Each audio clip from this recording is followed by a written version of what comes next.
Hey, Stephen Young here doing the Junkyard Crawl with help from my friends at High Octane Classics in Auburn, Massachusetts. This is a great example of how the junkyard can be a classroom as much as it can be a place for cars and trucks to come and die. This is a 1960 Dodge D100. This is a 1961 Dodge D100. Similar, but so very different. Now, we all know, of course, that this family of Dodge truck goes back into the 1950s. Similar in the sense that they have quad headlights and a front bumper, but that's really where it all ends. The big thing here is that while these have a hood that's narrow and fenders that have a shelf type thing, for the second gen, or for this generation, the hood goes all the way to the sides of the body, and beyond that, a very convenient work shelf is seen on both sides of the engine bay. By contrast, on these, there's a lot of wasted space. The tops of the fenders aren't really useful for anything, and the inner fenders on these things not friendly at all for putting tools down on. But if we look at the frame, we'll see how it tapers in toward the front, and how the shock absorbers are high like that, and the leaf springs have the shackle at the rear. In other words, they're fixed at the front, and the hanger and the shackle, the articulated part, is at the back.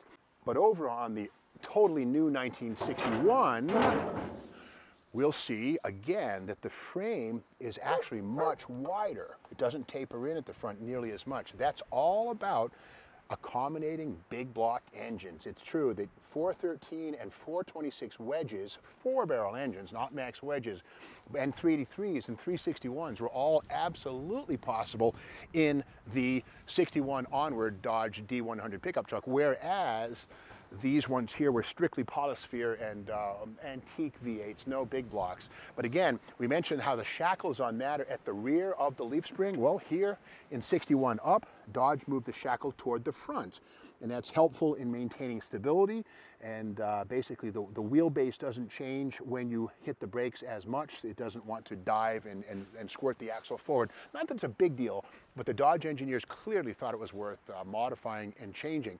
Of course, we have quad headlights, as we had on these through 1964. I think they went to circular singles in 65. But again, this is a first year 1961 Dodge D100 pickup truck.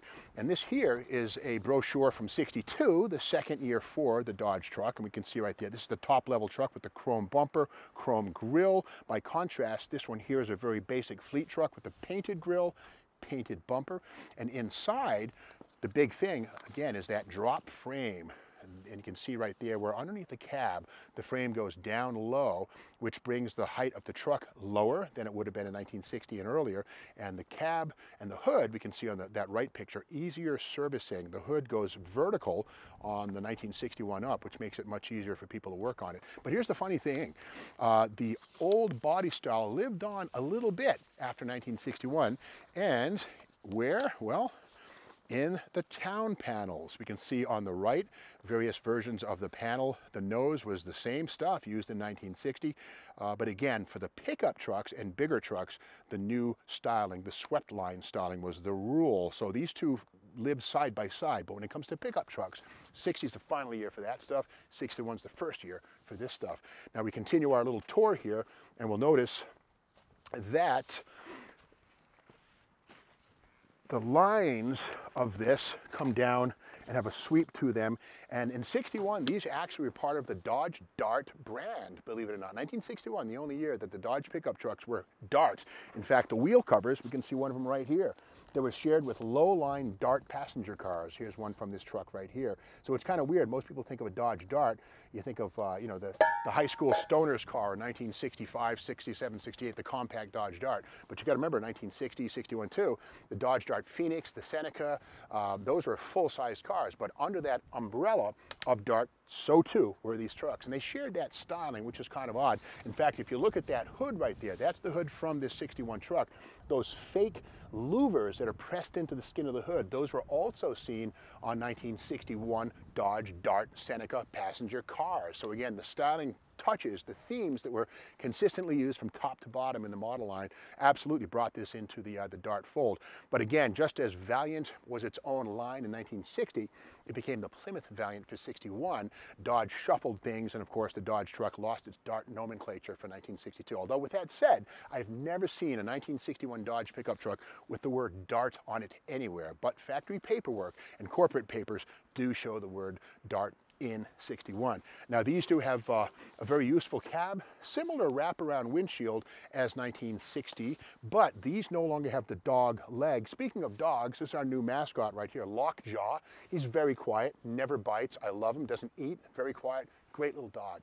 Anyway, we can see here where the A-pillar has a slant to it like this. Meanwhile, let's take a little walk and try not to break our ankles to the other truck and see how different that cab is.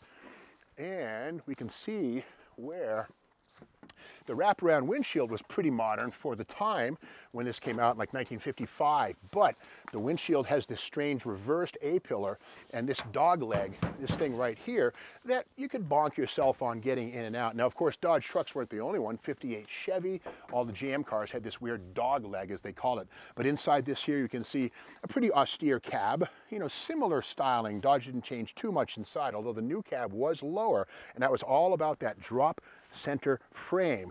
On this one, the frame is pretty much horizontal to the ground and the cab sits much higher, which, you know, made it easier for the 61 driver to get in and out, whereas this truck, you'd have to do a little more climbing to get in or out. Now this one does have the swept side bed, not a step side with the bolt-on fenders. This is a half-ton D100. And always, I like to say the holy trinity in pickup trucks is short bed, half-ton, two-wheel drive. That's always where the money's at. I mean, at least for popular consumption. And this is a short bed, two-wheel drive, half-ton 60 D100. And this one here is a short bed, half-ton, two-wheel drive 61. And they're similar, but not the same by any stretch. And again, this family of trucks would go on through 1971. And for 72, a totally different design would replace this one with coil spring front suspension versus the leaf springs used here. So Dodge, like all truck manufacturers, made changes and evolutions from year to year, decade to decade, and generation to generation. And this here is a great example of how Dodge went from this in 60 to this in 61. And of course, Dodge today, the Ram truck line has never been more popular. Cummins diesels, the new Tornado six-bagger coming along apparently for next year, turbocharging. Of course, the Hemi dynasty still very much in effect. So Dodge Ram trucks, or Ram trucks as we call them, no more Dodge, are still very strong. And these are bricks in the chimney that help get Ram where it is today. If you like this video, be sure to subscribe to the Steve Mags YouTube channel. And we'll be back tomorrow with more Junkyard Crawl.